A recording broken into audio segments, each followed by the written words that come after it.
বন্ধুরা, আপনারা কি করে শীতকালে চার মাখবেন কি কি দিয়ে সেটা আপনাদের এখানে দেখানো হয়েছে। এখানে চিড়ে আছে আর ভাত নেওয়া হয়েছে। ভাতগুলোকে ভালো করে চটকে নিয়ে তারপরে আপনারা এখানে চিড়ে নেবেন, ভিজিয়ে রাখবেন, চিড়েটা একদম নরম হয়ে যাবে।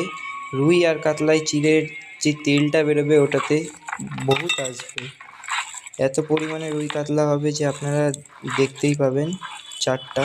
আর চারটা আপনারা নয় পনির চার আর একটা যে কোনো চার ইউজ করতে পারেন। আমি বলবো পনির চারটাই, যেখানে আমি ইউজ করেছি এটা পনির চার, আপনারা এটাই ইউজ করুন, ভালো রেজাল্ট দেখতে পারবেন।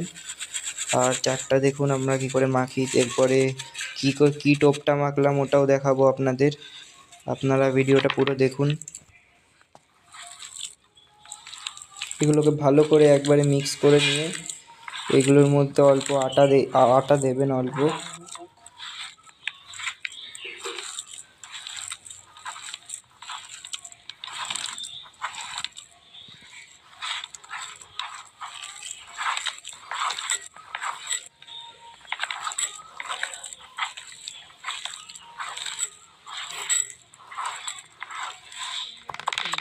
মাটি দিতে হবে, বহুত ল্যাগটাকে হয়ে গেছে।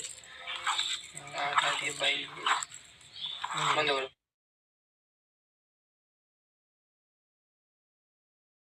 আরে ফটো তো